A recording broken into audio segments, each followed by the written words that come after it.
Hey, Chicago White Sox fans, Kannapolis Cannon Ballers fans, minor league junkies. Hey, whoever you are out there, welcome to our launch of Sox Pop on the Farm. Again, we're sort of rebooting and launching our look at the affiliates down on the farm for the White Sox by each week, basically, talking and honing in on one affiliate to talk about in depth. Of course, we're hitting you with a barrage of information here this first week because it is, technically opening week. Charlotte's out of the gate already, but we have our other three affiliates getting rolling right now.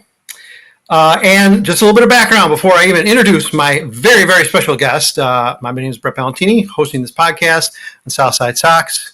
Been running Southside Sox since 2018. For those of you who might be new to our side of things, maybe Cannon Ballers fans coming on in. And with me, hopefully all year now, for our reviews of Kannapolis. Of course, we're going to be talking more about actual gameplay here after this podcast. But it's Dan Helotie, and welcome. I'm so glad you're able to do this with me, Dan. I really appreciate you having me around. Yeah, absolutely. It's a pleasure and an honor to hop in and talk a little baller baseball. Let's jump right into 2024 by talking a little bit about 2023. Listen, the Cannon Ballers, they had a winning record. And that might not seem notable, but in the White Sox system it was. Pride and joy. So give me a little bit of an overview about what it was like. Let's just, if nothing else, winning more games you lost. Yeah, well, Brett, as you alluded to it, we were the only White Sox affiliate in 2023 that actually finished with a winning record. So everybody else kind of went through it during the season, and then we had our ups and downs, really. So, yeah, we finished above 500, and it was a fun season for sure. A lot of really solid talent on the field, but seeing a winning record and seeing a team that could get hot at stretches, it was a lot of fun, and I think it spoke to a lot of the future that's kind of coming up through the system. You got a lot of young guys that maybe we don't know from some of the top prospect rankings that are slowly making their way through the rankings and the lists online, the prospect lists, et cetera. So you're starting to see some of those names and see the development that's coming through in the White Sox system. It does seem like every year we're like, man, Kannapolis is loaded. They're going to rock the ball. I want to say one year there was like the first two games where the team just went bananas, and then things sort of trailed off. So it's nice, I guess, that there's some sustained winning. Like you said, a team that, maybe could run off, if not a series win, take an easy 4 or 5, because that flex maybe hasn't been, maybe around the, the park for a couple of years, despite sometimes some real hype for the team.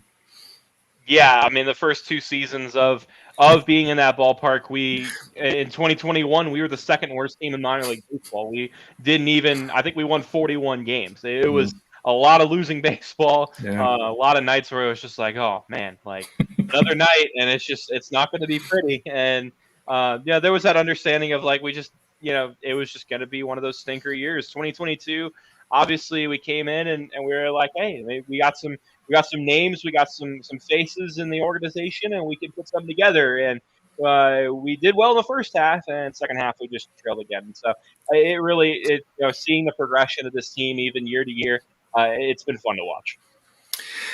You made passing reference to exciting players, real talent coming through the pipeline.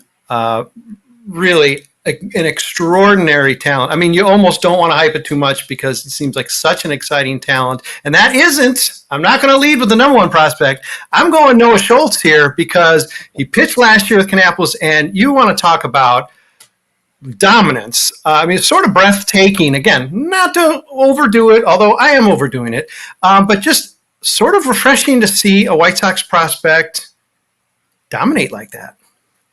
Yeah, I mean, it's fascinating watching him pitch. I was saying it all last year. It was must watch, must listen. He's got all the talent in the world. He has such a high ceiling. He gave up earned runs in one outing all last year.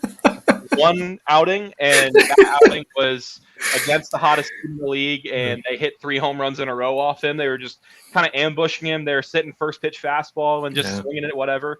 So it was a scenario where the only times he were giving up runs, it was just solely running into a hot team, or it wasn't his fault. He gave up one unearned start later in the year. So you see the dominance that he had on the mound. He was getting strikeouts I don't know how any lefty hits his slider with his release point and the movement that he gets on it. It looks like he's throwing the thing from first base. And you add the 6'9" frame, you add the kind of lanky frame.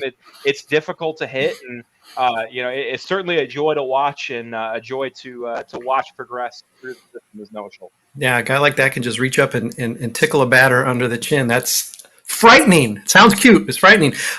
Another thing about him, I mean, a very young guy, and it seemed like battled maybe through a tiny bit of injury, and a couple out. Everything didn't go perfect, although pretty darn close. Seems like composure is something that, while you might not expect in a guy maybe that young and new to pro ball, seem to have it. Yeah, a young guy, but he doesn't act his age. He definitely acts a couple of years older. He comes in and day out. Always showed up just with a mature approach to the game. He knows what he's doing. He knows how to attack hitters. He knows what his strengths are.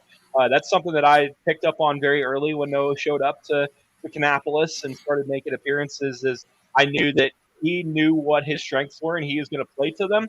And he wasn't afraid to go after batters. He would throw fastballs very consistently and obviously use his slider, kind of work in a two-seamer as his primary fastball pitch. With, I think, if he can get that two-seamer completely ironed out with the movement on his slider, it's nasty. And he's obviously picked up the velocity.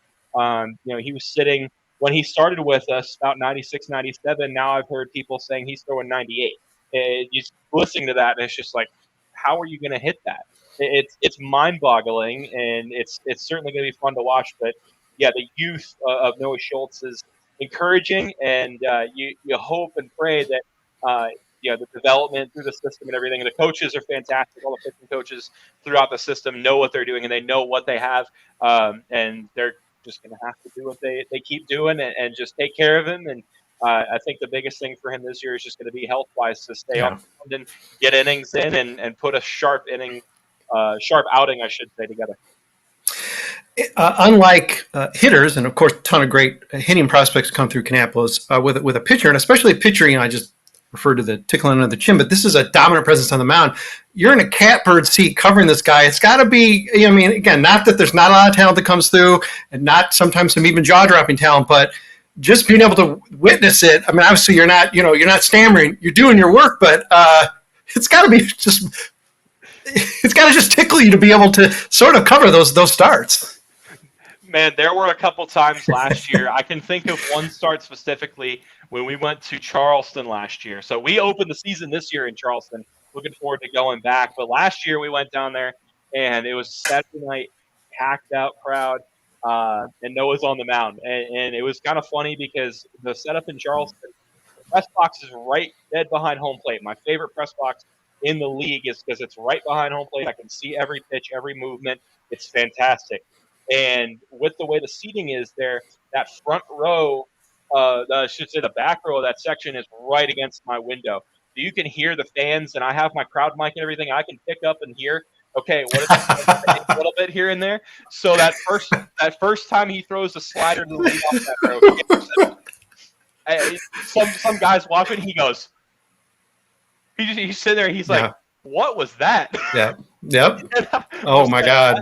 That's Noah Schultz for you. And I've a couple times on air, I was just like, my goodness, like that had movement on it. I mean, it's fascinating. As a broadcaster, you don't want to be at a loss for words, but he definitely made me lost for words a couple of times. That's a good test of a blue chip prospect if he sort of makes your jaw drop. Okay, speaking of jaw dropping prospects, we'll move on to the hitting side. I mean, listen.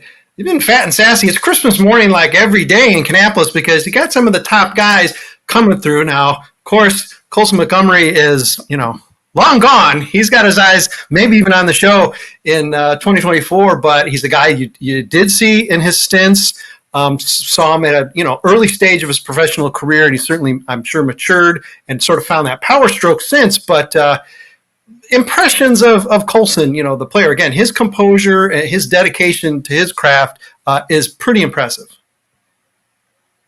Yeah, I mean, Colson's got all the talent in the world. That's very evident.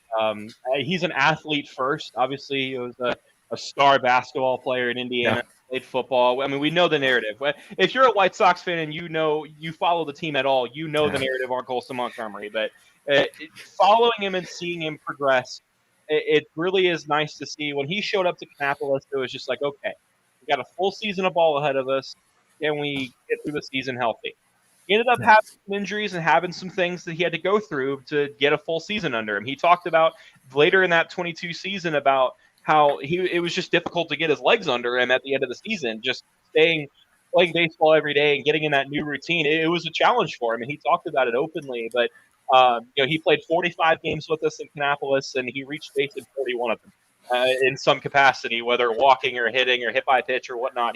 He reached base, and he just constantly was a threat. I mean, you knew when he was stepping to the plate. So it was another one of those jaw-dropping prospect scenarios where you watch the guy and you're glued to it. So seeing Colson progress through the system's been fantastic. Obviously, moved on to Winston-Salem and got a lot of time there, and then ended up at Project Birmingham, which ended up being a good help for him. I think it got a lot of gave him a lot of help as far as being under the wings of the White Sox farm directors and everything. So last season, obviously, battled a lot of injuries, battled a lot of adversity, but showed out in the fall league. Again, he looked great in the fall league, and I think this season, I just talked to him last week at Knights Media Day. I was able to pop down for Charlotte Knights Media Day. Thankfully, with Charlotte only being about a half hour or so from Kannapolis, I could pop down every now and then. So went down actually to Knights Media Day and got to talk to him a little bit. And he's definitely matured physically and just in his whole demeanor. His mentality is sharp. And I talked to him a little bit, and he's like, man, like those moments in Kannapolis, it helped me learn how to be a baseball player. Again, you go through being an athlete, you go through being this mega talent, but at the end of the day, you got to learn how to be a baseball player. And Colson's battled that adversity. He's battled the injuries, and the goal this year is just to stay healthy and to stay on the field and together solid at bats. Not even to get base hit, not even to get home runs. Just put together solid at bats and stay patient at the plate. Yeah. Now, I'm not the biggest metrics guy, Dan, so maybe you can help me out. Getting on base 41 out of 45 times, that's good, right? That's not bad. It's not bad. I'm not good at math either. I talk about baseball, not calculate math. Yeah, just you know how to keep score. Hey, what else do you need? Come on. Forget it. The only like letters in math I need to know are like F7, P3, that type of stuff. So. Sure. Know where to put the dash. Yeah, for sure. All right. We have reviewed 2023. We're going to take a quick break. I promise we're going to talk about 2024 players in Kannapolis and a little bit about the ballpark itself with Dan Helotie. And we'll be back. Hang with us for a minute, maybe two. Promise we'll be back. Hey, White Sox fans, Kannapolis Cannon Ballers fans, minor league fans, baseball fans. Welcome to Sox Pop on the Farm, podcast 50. Now, you may notice, you might want to tell me, hey, Brett, 50 is publishing before 49. What's going on here? I mean, Kannapolis is the Low-A affiliate. Winston-Salem is a high affiliate. Well, first of all, I mean, don't tell the dash. But, when it comes to the A team, Kannapolis is, they're my favorite A team. Sorry, guys. You cut in line in front of Winston-Salem, but I promise Winston-Salem is coming, even though we are running Kannapolis. We're just going out of order. We're just, throwing you just a bit of a curveball here. But again, also playing favorites. And playing favorites here with Kannapolis broadcaster, media relations coordinator. He sometimes might have to fetch wings for the team. Sometimes the team is bringing him coffee. It's a multifaceted A-ball job for sure with Dan Helotie, and I appreciate you taking the time out. Dan's going to be with us hopefully all year, checking in on the team, checking in when there's actual results to discuss. We have no results yet. We have just begun to learn who is on the Kannapolis roster this year, and we're going to talk about some players that are going to get even a full season, or who knows, they may move up to Winston-Salem quickly if they do well enough, or if they are starting out maybe with a little bit of extended play in Arizona. Sooner or later, they will be in Kannapolis. One guy I want to start with, Dan, is a guy I believe who did a little bit of developmental time, maybe sat in the dugout for a week or so after the complex league season ended, and that's Ryan Burrowes, a guy who absolutely burnt up the Dominican League, got the wind knocked out of him a little bit in Arizona, which is completely understandable given first-year stateside. Just a lot of adjustments to make. seems like a guy who has an incredible head on his shoulders and really has somewhat unlimited talent. He's going to be exciting to see in Kannapolis this year. Yeah, you kind of talked about it and alluded to it there. Good head on his shoulders. He's a smart ball player. Just Yeah. at the time that I got to be around him, obviously he was here a little bit at the end of last season. Never saw game action or anything. It was just one of those, hey, we'll ship you with these two guys. It was George Wolkow Sure. and Ronny Hernandez and Ryan Burrowes. The three of them came out to Kannapolis, and they just basically came in and shadowed for 3 weeks. So they got to see everything and see how it goes and get a taste of Kannapolis. So in the time that they were here, though, they still took BP, still went through drills and things. So all I really saw was the practice side, the ABs in batting practice and all that. So, but from everything I've seen with Ryan Burrowes, yeah, a tremendous athlete, really smart guy, just a really brilliant baseball mind, which is very helpful. And you want to have that kind of smart player in your infield. To be a leader, to be kind of that captain of the infield. So Ryan Burrowes, a guy that is going to show that talent, and he's going to be able to display it with some of the stat line as well. I mean, he's going to get hits, he's going to get the extra base hits, and he's got a great glove. He's going to show it off, and hopefully as little errors as possible. So definitely excited to see Ryan Burrowes this year. He's going to be in Kannapolis probably a little later. He's dealing with an injury in Arizona.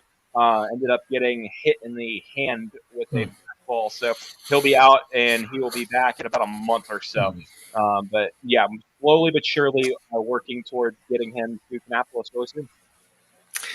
I'm glad I wrote these three guys down. I didn't know all three were in development. So let's just keep going down the list because we've got a catcher in the system. Again, I want to overhype, especially when we're talking about, low A level. And, you're going to have to probably all year, Dan, calm me down about guys. But Ronny Hernandez he seems like he's a guy who has skill. And this is a guy who played stateside, did not see a little bit of that hiccup that Ryan went through. He's hit the ground running in the States. He's a guy who seems like he may be, equal to, with a bat like he has. It's hard to say equally talented, but he seems like a guy who can field a position, does have the arm. He really does seem like a pretty complete catcher at this stage. He's a guy you just got to be licking your chops, getting a chance to see call games, and see him really playing on both sides of the ball. Yeah, Ronny's a talent. He's got all 5 tools, and he uses them well. He's a fantastic athlete and a fantastic baseball player. I've seen him in BP even last year and even this year. Just today saw him in batting practice, spraying it around the field and seeing what he can do. He's a talent, and I think he's going to be one of the early guys to watch for Kannapolis this season, just on the offensive side of the ball, driving in runs. I mean, he's going to be put in a spot in that lineup where some of the guys before him are just going to say, hey, get on base. Ronny's behind you, and that's your goal is to get on base, and Ronny's going to drive you in. So that's the goal. That's the plan, hopefully, to see a lot of that in Kannapolis this year. But, like you said, Ronny's a fantastic talent, and looking forward to seeing a lot of him this year. Yeah, until we get a guy like Edgar Caro in the system via trade, and that's just half a season last year, obviously a very, very plumb prospect. We're just not used to. We've had a lot of catchers come through our White Sox system, and sometimes a really highly touted bat. Sometimes a guy who can really call a game, make sure he stops the ball. It's rare to see, and again, at a single A level, maybe that promise is always still there, and we see some weaknesses develop at A level, and then as a player matriculates a little bit higher. But the idea at this stage that there's in a guy like Ronny who can really play both sides is, that does make him stand out in this system, and that's promising, and that's worth getting excited about because there's no more important position on the field. Yeah, it's certainly very important to have a good catcher, to have that anchor in the infield to say, hey, this is what we're doing, and be a leader. I think that's something that Ronny Hernandez is kind of settling in that role, really, at least from the 24 hours that I've seen this team so far. I mean, we're recording this on Tuesday night, and the scenario where I haven't seen much of these guys yet. They just got here not too long ago, but in the short time this year so far that I've seen them, Ronny's definitely taken that initiative, and he's taken that leadership role. And I think that he's a guy to watch. I mean, the talent's there, and it's going to be exciting to see what he can do. See, this is why we got Dan on this podcast. It's like I'm throwing things at him like, come on, give me the scouting report. He's like, well, it's been 24 hours, but here, let me give you a scouting report. So, Dan, we're lucky. We're lucky. Okay, let's complete the trio because, and, listen, not bearing the lead here, but he's $1 million man. Incredibly, you could say lucky, but, surely there's always some draft machinations. The White Sox had a sense that George Wolkow would be available as, and amenable to signing. Grew up a White Sox fan. He's in Kannapolis. Incredibly imposing presence. Certainly with the bat, just got danger written all over it. He's also a guy that, he's got a lot of attention for good reason. He really is technically, tabbed to be maybe second round, cusp, third round talent that falls to the White Sox the way he did. He's a guy that also he's confident. He talks about not just wanting to make the majors. Of course, a lot of players do talk this way. Want to be in the Hall of Famer there, but listen, it doesn't hurt to have those types of goals. It's interesting. Something would tell me he's not going to necessarily be intimidated at any level.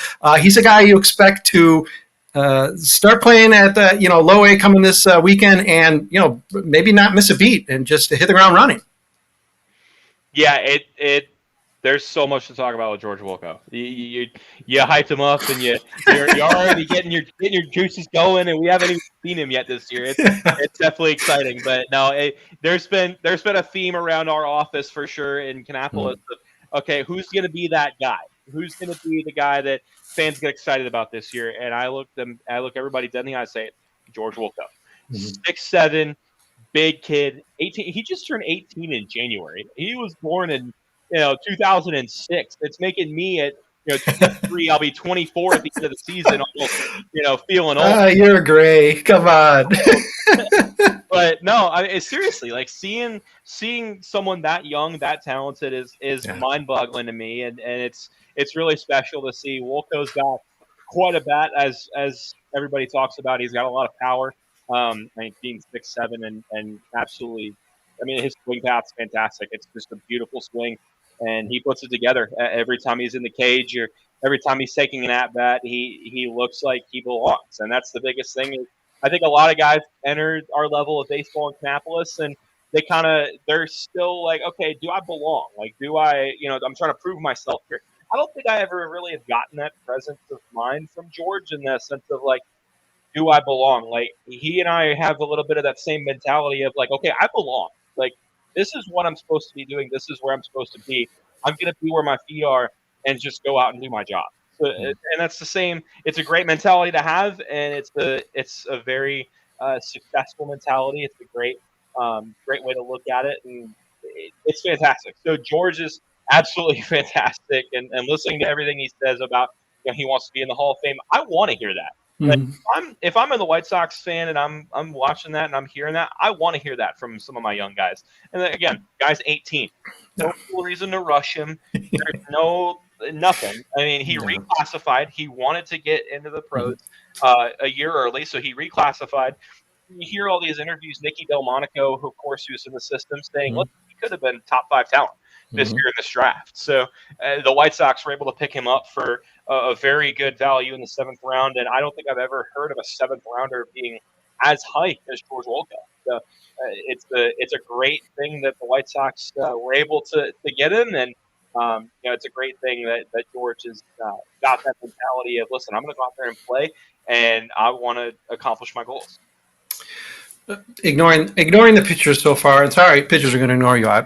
I was a hitter. Dan was probably a hitter. Hitters are cool. Pitchers, you guys are quirky and weird, but we will get to you in a sec. One more hitter I want to talk about, drafted right around the same spot, and indicative of what the draft class seemed to be. Taking a little bit different. We know there's trends in most drafts. The trend last year, at least one of them with the White Sox, seemed to be guys who could get on base, maybe lower strikeout guys, not to a one, but as a theme that seemed to carry through. Eddie Park is a guy who seemed to exemplify that as well as any, and he seemed to hit the ground pretty well getting his pro debut. Some guys do scuffle, especially because they're just fatigued from what is the longest season of their lives. He's a guy who seemed to not shy away from the challenges of pro ball. Yeah, Eddie Park certainly didn't back down last year. He showed up with us on that trip to Charleston. Actually, was his first taste of Kannapolis baseball, and I remember he showed up, and it was just like, "Hey, well, welcome to the team, and we'll see what you can do." And he goes out in 5 games he played that week, and he reached with a hit in 4 of them, and he did his thing. So Eddie Park is your prototype number 2 hitter. He doesn't have a lot of power, but it's there. I think there's certainly room to grow in that range. I think if he continues to work on getting a little more lift in the ball and getting a little more launch angle, he could certainly grow some power, grow into that. But his game isn't necessarily that. It's slice of the ball, get on base, and cause havoc, and really just be that number 2 hitter to get on base and make plays in the field. I mean, he made plenty of plays in the field last year that were amazing, and he's that number 2 center fielder kind of prototype, and he fits the bill well. I mean, he doesn't strike out a lot. He's got a really good eye at the plate, and other than a small hiccup of a injury last year at the end of the season where he was out for a week and a half. It wasn't even that long he was out. Other than that, he had a great introduction to pro ball, and it's going to be really exciting to see what he does this year. All right, before we move on to other things, Dan, let's talk about one pitcher. We'll give one pitcher. Trust me, all you listeners out there, don't get mad, don't write in. We will be talking about plenty of pitching all year because there'll be games to talk about. Right now, it's all speculative, and sorry, some of the sexier, trendier prospects coming through, at least at first blush.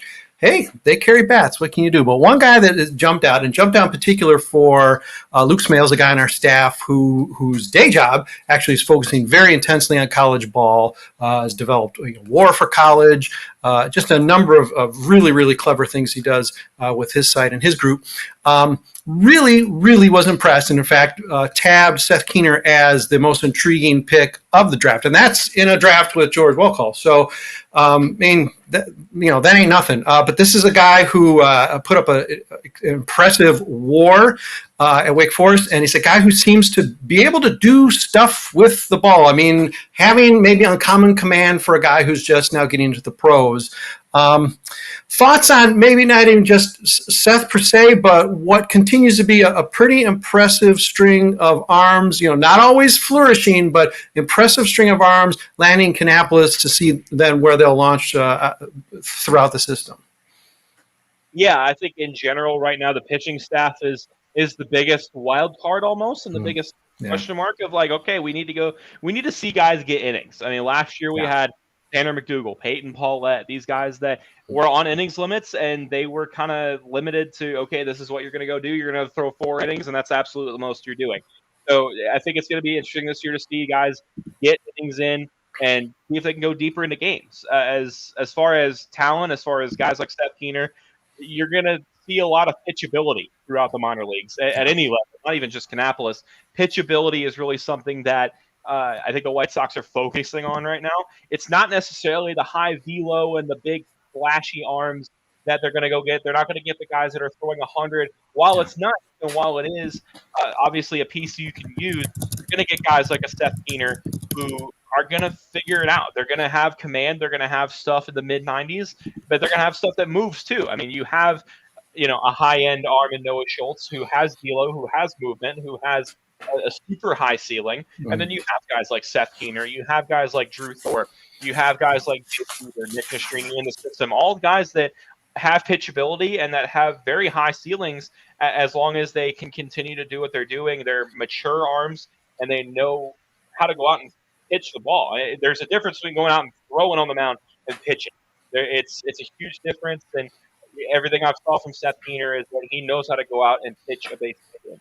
He knows how to attack hitters. He knows how to move his pitches, and he knows what he's doing. It's going to be exciting to see what he can do this year. He gets the ball on opening day for us in Charleston, so it'll be fun to see him face the River Dogs, and we'll go have a good time down there at the Geo. No inside information from Dan here. I'm just nailing these guys to talk about. Hey, listen, it's about time after hundreds of podcasts that maybe I get one going right. Okay. Hey, listen, Dan Helotie's also making it clear that those weeks, maybe the Kannapolis, maybe we get a 0-6, 1-5 week, and maybe we just want to talk a little bit less about them. Hey, I can throw some Charlotte names at him. I can throw some Birmingham names at him. He's going to take anything on. So, don't miss any of these Sox pops when it comes to Kannapolis because you don't know what you're going to get. One more player I would like to talk about who's no longer a player, and it's somewhat unorthodox, absolutely not unheard of course, but Daniel Millwee retired this offseason. Not sure he even played much last year, but basically has moved right into coaching, bench coach in Kannapolis this year. That certainly speaks to the guy. Just wondering what you get when you're putting Daniel Millwee on your coaching staff as your bench coach, because clearly he's valued by the White Sox.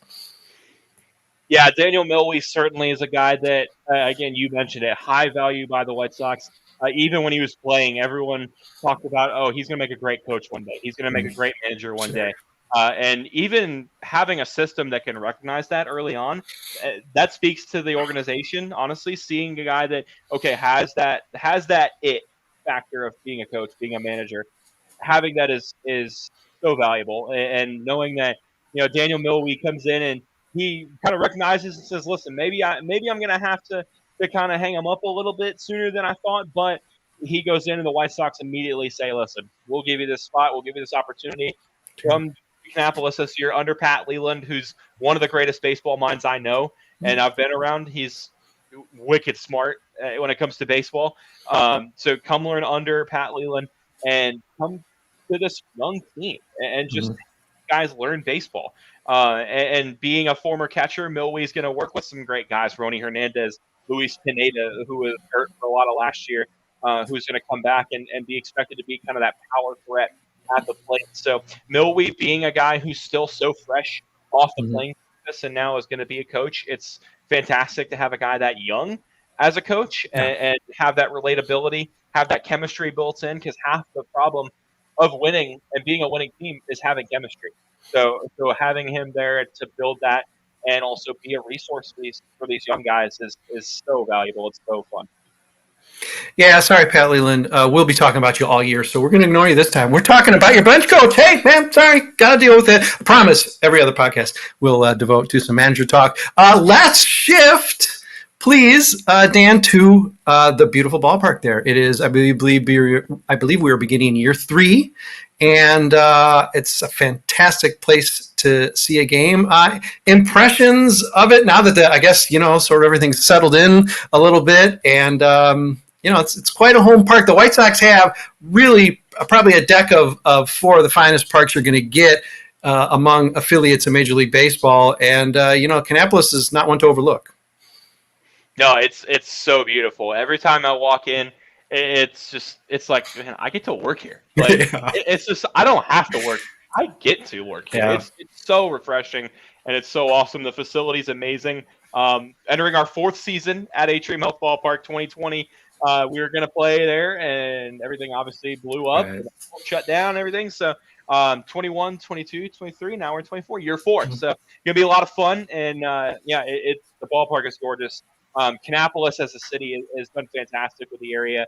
$52 million ballpark. They've obviously invested a lot into it, and it's more than just a ballpark. It's open sunrise to sunset is a public park, so fans are more than welcome to come on in and walk the concourse. We have a full playground, a full splash pad for when those days get really warm out here in North Carolina. So it's a great spot, and obviously there's this magic of just getting to sit in the ballpark, even if there's nobody there.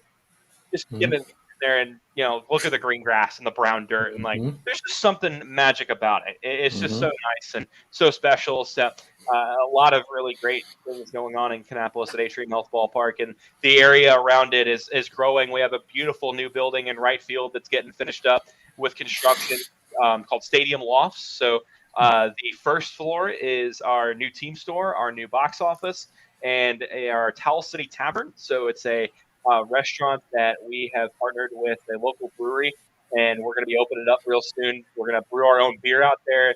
The air is going to smell like the beer brewing out there. It's going to be fantastic.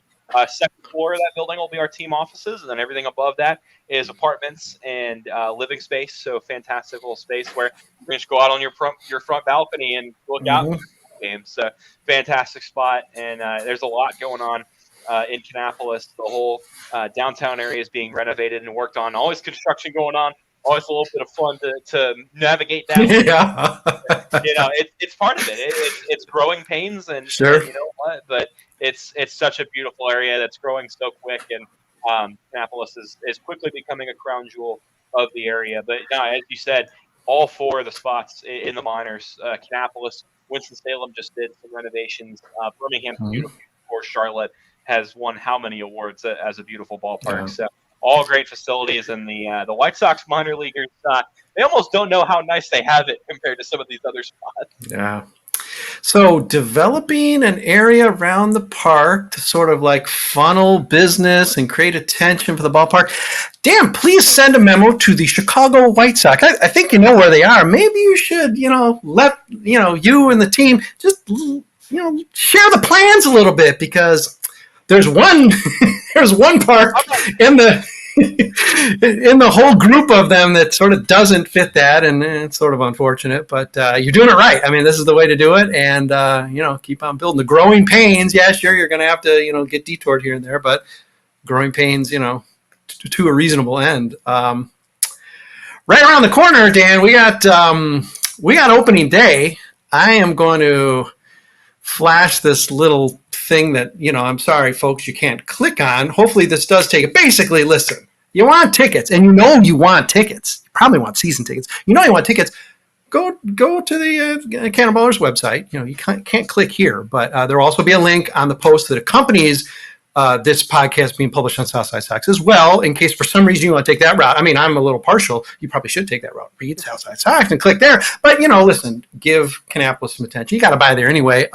What's coming up for the season? Maybe what's coming up? Maybe a first series opening day. I mean, I imagine there's always something new and crazy going on at the ballpark. Oh, absolutely. This season is unlike any other. This is probably the most excited I've been for a season. This is my 5th season working for Kannapolis, my 3rd as full play-by-play broadcaster, and I can confidently say this is the most excited I've been in a while. So this is our 30th season of baseball in Kannapolis, so we're doing a lot of 30th anniversary celebration stuff. We're having a very big reunion night in June 22nd, here at Atrium Health Ballpark when we play Myrtle Beach. So we get that Chicago affiliates rivalry going, Myrtle Beach and Kannapolis, and we'll enjoy a fun reunion of all the former Kannapolis players and staff and coaches and all the area city officials, etc. So it'll be a really fun night. But the whole season, we're going to be throwing it back to the past, throwing back to some of our old names and some of our traditions and everything. But even launching some new stuff. Our second homestand will be rebranding as our Kannapolis Q's, which is a popular rebrand around here, celebrating the barbecue history of Kannapolis and all kinds of fun stuff. Opening week is going to be a lot of fun. Obviously, opening night, fireworks every Friday and Saturday home game. So get your fix of fireworks for sure. April 9th against the Augusta Green Jackets. Be there, and if not, happy to accommodate you on Valley Live or MILB.TV. Oh, yeah, perfect. Yeah, come on. You can't. There are times, it's understandable, you can't get out to the ballpark. There are times, but if so, you better be tuning in. Come on. You get to hear Dan. Come on. Broadcaster, media relations, metrics, the full affiliate scout. I mean, come on. I'm just learning about all the skills. I'm going to keep adding lines to his resume throughout this summer as we do our podcast. And on that note, here are some things you can do if you wish. You need to be following Dan on Twitter. It's flashing down there below. Of course, follow the team. I mean, you might think it's one and the same. It's not. They say different things.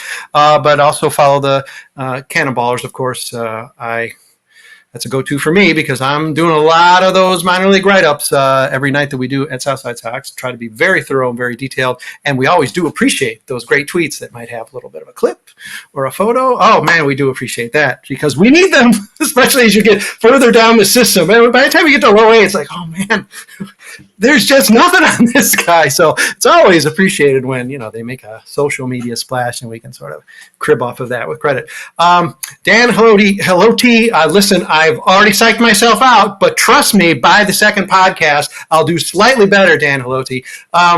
Listen, broadcaster, Kannapolis, dude extraordinaire. I really do appreciate you taking this time. We're going to be talking to Dan, I think, in about 3 weeks or so. We're just going to go each week.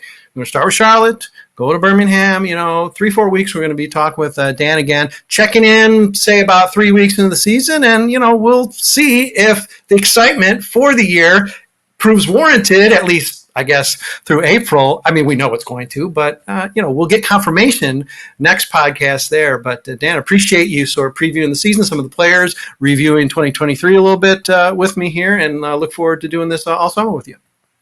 Absolutely. Happy to join in and excited to talk some baseball. Just remember, the whole season, have a blast. Oh, first, yeah, that's a cannonballer tag right there. Hey, listen, everybody, thank you for following us, watching the podcast, listening to the podcast, reading us on Southside Sox. We're into it. Minor league season has begun. We're rolling out minor league updates 6 days a week. It's relentless. It's detailed. It's thorough. You want to know what's going on in White Sox minor leagues, there are plenty of sites to check out, but you're not going to find something more thorough, actual write-ups, tons of clips, at Southside Sox. So please do not ignore us. Of course, first, after reading game stories or any other information at the Cannon Ballers website, of course, go there first and then, follow up with Southside Sox. It's cool. It's like dessert, get your meal, dessert. Thanks, Dan. We'll do this again pretty soon.